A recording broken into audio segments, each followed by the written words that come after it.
Alright, yeah, 12-string Maton sitting in the lounge room.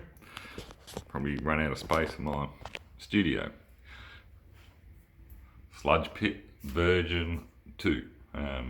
Version 1 was our old band shed down in Tassie. That was awesome shed, converted old horse stable. This is a little bit different to what that was back in the day. That would have been in the 90s, early 90s, maybe even late 80s. Alright, here's my little home studio. Let's have a walk through. Let's start with the editing area, I guess. Just running dual screens there at the moment. I've got Pro Tools up as my DAW. I've played around with a couple of other ones, but Pro Tools seems to be the one I understand the most. A lot to learn, and yeah, you can probably do a uni degree on just how to drive that. I'm sure you can. Alright, so talking to the DAW, everything runs from a desk into Scarlett 2 interface. A little mini lab, mini controller down there. For the monitors, I'm running Behringers. So that's pretty much the editing area. Let's have a look at the performing area next, I guess. So there's two of us that use this studio, myself and my beautiful partner Em. She sings and plays a bit of keyboard. I'm obviously a guitarist predominantly, and I'm learning how to sing, which is pretty funny, but I'm having a go. Alright, let's start at the top. With the mics, we're running a pair of Shure SM58s. We don't run condenser mic in here because it clashes with the monitors when we're running and creates feedback. You can use cans, obviously, not the monitors, and that would fix that, but we like to simulate playing live. So SM58s. As we run down, shit, don't know what water's doing in my drink holder. It's normally a rum or a beer. Jeez, it's getting old. Alright, I just have an iPad attached to the mic stand here. One of the main apps I use is one called OnSong. I pretty much load all my lyrics up there for the songs as I please, put all the guitar chords up on there, and I also record backing tracks, which if I hit this play button there, it will start playing the backing track. So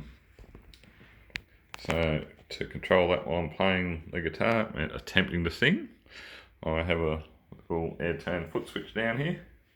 So this foot switch connects to Bluetooth through the app, and you can cycle through your songs there. So obviously that one's Like a Stone by Chris Cornell, rest of his soul. And yeah, scroll through the next song, Back in Black, so forth, so on through your set. Guitar runs through a recently acquired Helix LT, which replaces my Boss GT6, which I've had since the early 2000s. So time for an upgrade, and the Helix is a pretty amazing bit of kit. You can make that do anything you want.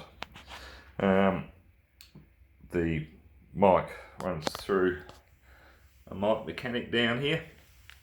The mic mechanic's got a little bit of pitch correction there. That tone controls EQ. You got reverb and echo, and a little switch there so you can switch your effects on and off between talking and having attempting to sing. So all this goes to Yamaha MG12 desk. So I've pretty much got the channels all set up. So I've got M's mic, my mic, the Helix coming in as stereo. So if you're using stereo effects, that comes through. iPad's coming into a stereo pathway there as well, but I can also run the iPad direct into the Helix. So you've pretty much got a performing module here, and from the Helix it just goes to the front of the house. Job's done right there. Monitors out, they go to the interface, and the interface talks to the DAW and runs to the monitors. Set a cheap ass Scarlett cans, which I'll probably upgrade shortly. Right, so hey, let's move on to the guitars. I have 9 of them, so not quite the 10. Obviously I've got the Maton 12 string that's sitting out the front. My other acoustic is a Takamine G series, which was a $200 pickup on Gumtree, and it is the most amazing acoustic guitar I've ever played. It's got magic sound, great action, running through the helix. It plays like a $2,000 guitar and some, and I only paid $200 on Gumtree. Score. Alright, have a couple of Fenders here, in Fender corner. Fender up there with Clapton and Gilmour and Keith and Knopfler up there, some of my influences. So I got 2 Fenders there, got the Strat and the Tele, both American made. And behind that's my old Ibanez RX, which I've had since before my children were born, so that's easily 25-year-old guitar. Still plays perfect. Have it in a flat tuning now, so I can play a bit of Gunners or Smashing Pumpkins or Stone Temple Pilots, any of those bands that like to use flat tuning. I can just grab that guitar and away I go.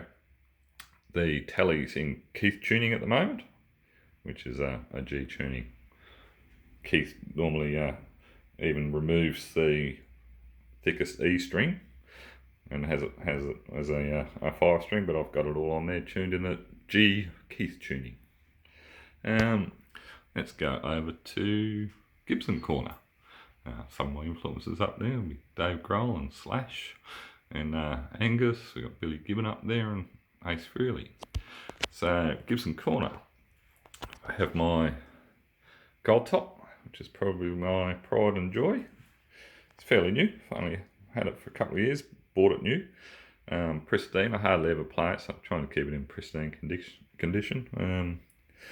My old band days, I had a vintage Gold Top, which unfortunately I sold because it's probably worth as much as a house nowadays, so it's silly me. But I have the next best thing. I've got the new one sitting there. Behind there is my little travel guitar. I think it's called an Any-Gig. Yeah, not that I do much travelling at the moment, as nobody does. But when I do travel, I take that with me. And I've got a little Boss Guitar mini amp up there. I used to set me just fine when I'm away. My workhorse guitar, SG. This is beaten up, battered, marked, dinged, thrown around, and it's probably the best playing guitar in here by a long shot. Sounds magic, plays magic. That's my gigging guitar. Don't care if I knock it around, but it sounds brilliant. Just keyboards there. I'm starting to learn the keyboards, hence I've got a chord chart up there. My missus plays keyboard, that's hers. Newest addition to the brood is my Yamaha SA2200. I did want a ES335, but bank account said no. So, well, I did have a look at some 335s and they're pretty ordinary. This thing is an absolute work of art. It's absolute build quality on it is mind-blowing. Yeah, not a mark on it anywhere. Plays amazing. Do love the ebony fretboard. It's the first guitar I've had with an ebony fretboard. Nice guitar. Down here is my recently retired Boss GT6 pedals, and my old Marshall JCM 800 combo I've had since brand new, since mid 80s I'd say. Still works just fine. Got to replace the power button on it, but I'll get around to that. And it, yeah, that'll pump it out. That can annoy the neighbours if I crank that thing, that's for sure. So, that is pretty much my home studio. Have a little influence wall there that's got all the past musos that have influenced me, who've passed on, rest all their souls. Some of my band stuff there. Yeah, that's my home studio.